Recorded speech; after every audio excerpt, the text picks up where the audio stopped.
রাজ্যের সরকারি কর্মীদের জন্য বিরাট বড় খবর দেয়া হয়েছে। খুবই গুরুত্বপূর্ণ নির্দেশিকা জারি করা হয়েছে দুর্গাপূজার আগে। এক্ষেত্রে বেতন বাড়তে চলেছে এবং ডিএ সংক্রান্ত নতুন নির্দেশিকা জারি করা হয়েছে। খুবই গুরুত্বপূর্ণ আপডেট, অবশ্যই ভিডিওটি শেষ পর্যন্ত দেখবেন। আপনি যদি পশ্চিমবঙ্গের একজন সরকারি কর্মচারী হয়ে থাকেন তাহলে আজকের এই ভিডিওটি আপনার জন্য খুবই গুরুত্বপূর্ণ হতে চলেছে। দুর্গাপূজার আগে রয়েছে আপনাদের জন্য সুখবর। অবশ্যই ভিডিওটি শেষ পর্যন্ত দেখার আগে এই ভিডিওটিকে লাইক করবেন এবং চ্যানেলটিকে সাবস্ক্রাইব করে পাশের বেল আইকনে অল প্রেস করে রাখবেন।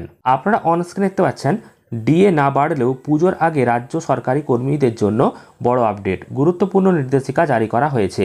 কি বলা হয়েছে দেখুন, কিছুক্ষণ আগেই নবান্নে এই ঘোষণা করা হয়েছে। তো বহুদিন ধরে ডিএ ইস্যুতে উত্তাল রাজ্য। কেন্দ্রীয় হারে মহার্ঘ ভাতার দাবিতে টানা আন্দোলন চালাচ্ছেন রাজ্য সরকারি কর্মীদের একাংশ।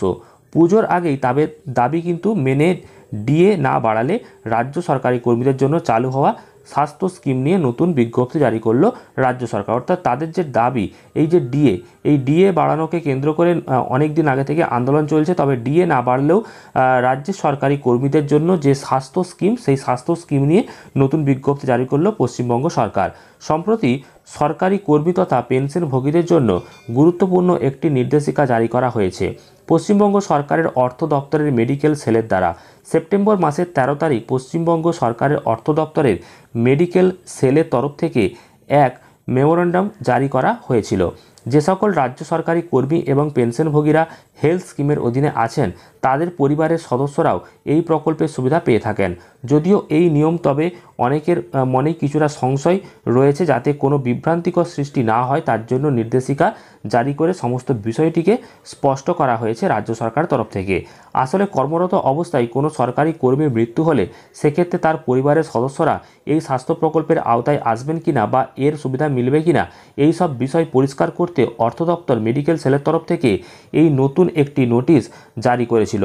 তাতে স্পষ্ট করে বলা হয়েছে যে সকল কর্মচারী পরিবার হেলথ স্কিমের অধীনে আছেন, যদি কর্মরত অবস্থায় সংশ্লিষ্ট কর্মীর মৃত্যু হয় তারপরেও তার পরিবার এই প্রকল্পের সুবিধা পেতে থাকবেন। তবে যদি সেই সরকারি কর্মীর পরিবারের নামে ফ্যামিলি পেনশন থাকে তাহলেই একমাত্র এই সুবিধা মিলবে, নয়তো স্বাস্থ্য প্রকল্পের যে আওতা, সে আওতাতে কিন্তু এই সুবিধা মিলবে না বলে জানানো হয়েছে। আবার যদি ফ্যামিলি পেনশনের কেউ থাকেন এবং তার মৃত্যু হয়ে থাকে তাহলে তারপর আর এই সুবিধা মিলবে না। অর্থাৎ ফ্যামিলি পেনশনের মৃত্যুর পর তার নামের জায়গায় অন্য কাউকে এই হেলথ স্কিমে যোগ করা যাবে না বলে এই বিজ্ঞপ্তিতে পরিষ্কার জানানো হয়েছে। এদিকে যদি কর্মরত অবস্থায় কোনো কর্মীর মৃত্যু হয় তার জায়গায় কিন্তু অন্য কেউ কম্পেনশন যে নিয়োগ, সেই নিয়োগের ক্ষেত্রে কিন্তু যুক্ত হতে পারবেন। এই নিয়ে বড় খবর সামনে এসেছে। কিছুক্ষণ আগে রাজ্য সরকারের তরফ থেকে এই বড় বিজ্ঞপ্তি দেওয়া হয়েছে। অর্থাৎ দুর্গাপূজার আগে ডিএ না বাড়লেও রাজ্য সরকারি কর্মীদের জন্য বড় সুখবর, বড় আপডেট চলে এসেছে। গুরুত্বপূর্ণ নির্দেশিকা জারি করা হয়েছে। পরবর্তীকালে গুরুত্বপূর্ণ আপডেটগুলি পাওয়ার জন্য চ্যানেলটিকে সাবস্ক্রাইব করে রাখুন। ভিডিওটি ভালো লাগলে প্রচুর পরিমাণ লাইক এবং শেয়ার করে দিন। ধন্যবাদ।